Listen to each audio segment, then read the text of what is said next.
want to live in Anchorage, but they want to work in Anchorage.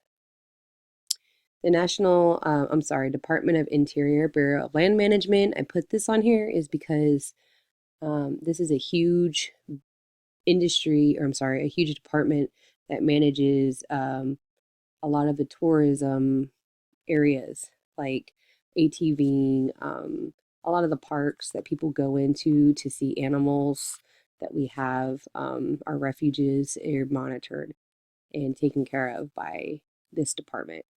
And then support your local business. We have a huge um, area or huge entrepreneurship mom and pop shops in Palmer. Not a lot of big business names are here. We have, like my friend is actually, she used to own a few shops here and they didn't work out, but there's a lot of local business here. So some informal community institutions. So if you look right over here to the left with the big mountain, that's actually Pioneer Peak. That's actually very close to my house. So that is the reason why I put that up there is because hiking outdoors, there are community neighborhood groups. There's a whole bunch of neighborhood groups of agriculture, which goes over to the picture on the far right with all the arrows. Agriculture, self-sustainment living,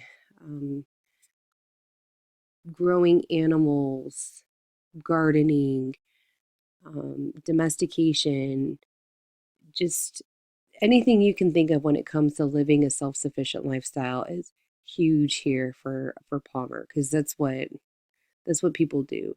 We're a farming community, and part of the other aspect of informal for us is we do a lot of celebration. So like Colony Days is huge for us because that's when Palmer was discovered or became a town. Who Let the Girls Out as a celebration for when beginning, it's like the non-formal way of welcoming spring in, when we start getting a lot more daylight. The Alaska Scottish Highland Games, we brought that gets brought in to Palmer over at this fairgrounds. That's a huge hit. Everybody comes out to see that. That's something that they started a long time ago. And then the Alaska State Fair. Palmer is the central area for the Alaska State Fair, and that happens every year at the end of the summer.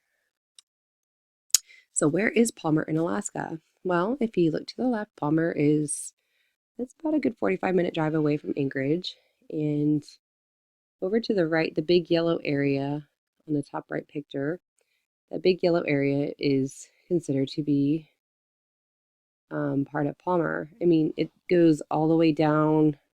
They actually consider the Butte to be part of Palmer too.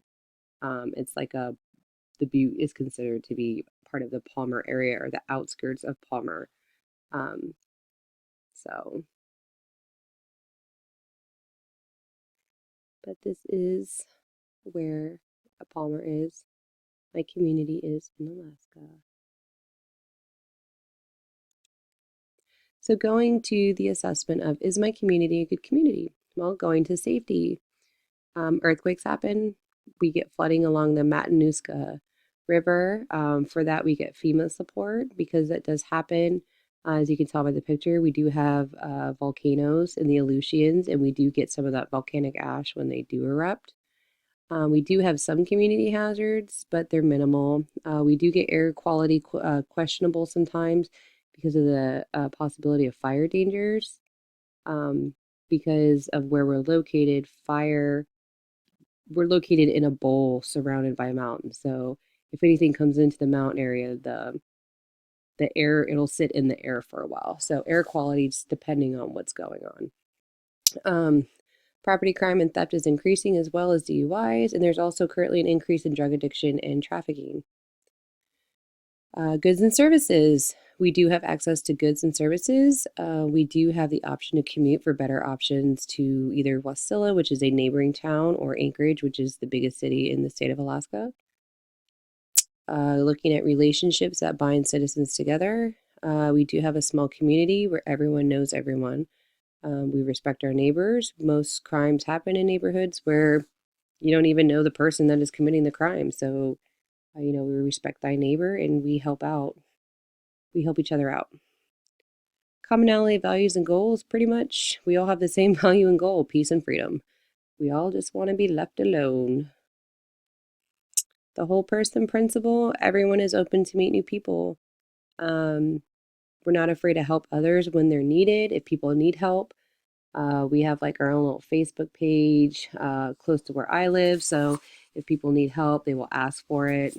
And like we had one of the one of the reindeer got loose. So over by our reindeer farm, and people were asking for help to come round them up because there was quite a few, and a lot of the neighbors came out and helped rounding them up. It's just what we do.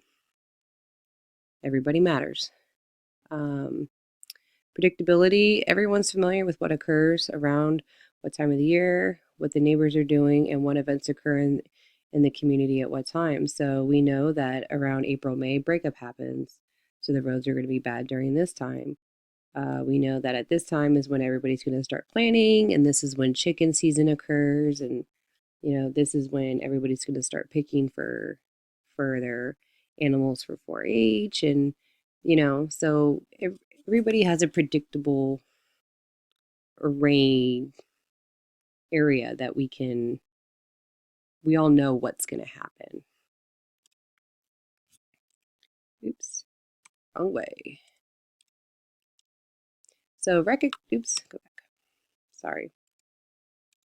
So recognizing place in the social structure. Everybody's allowed to have a say in the community. We have open community meetings. They're always advertised. There's this one place, the Butte Community Council meeting. There's always a side of the road that says what time it is and where it's at. They're always advertised. A lot of times they'll send messages out if there is if somebody's trying to build a neighborhood in a plot close by, like a big plot. And if you don't like it, then you can go to this meeting that they're holding to voice your opinion. And then ultimately the committee or whoever will say yay or nay. So everybody has a place to where they can say something. Opportunities, there's so many opportunities. Entrepreneurship and homegrown products. People sell their own homegrown products all the time. Like honey's huge out here, selling vegetables, creating festivals. I have a friend who created her own fiber festival. It's going on its second annual this year. Community involvement in organizing and celebrating for like colony days, which is huge for us. At the farmers market, which is every Friday. Who let the girls out? I mean, there's so much opportunity for us together to come as a community and work together. For the schools, there's a lot of school involvement too. A lot of charter schools require the community or parents to work together. I can never say this word. So the next one, there is, we all want the same thing. There's a diversity among us. We have a diversity of race, culture, and religion in our area. Like, for example, there's a Russian Orthodox families that live similar to the Amish culture near us, but we all want the same thing. We're all different, but we all want the same thing. Everyone wants to live their way of life around the world, away from the world. We all want to live the bush life or the self-sustaining life. So we all want to be one, but different at the same time. So, oops, keep doing that. Sorry. So is my community a good community? I would say yes. I would say for me, when I look at this, meeting the elements, I would say yes, my community is a good community. Even though the crime rate has gone up lately, we have neighborhood watch, and everybody looks out for everybody. If something's suspicious, we tell each other. We have Facebook pages for that, or we have a way of telling each other about that. So I would say yes, I live in a good community. Thank you very much for looking at my presentation. Here are my references, and I appreciate it.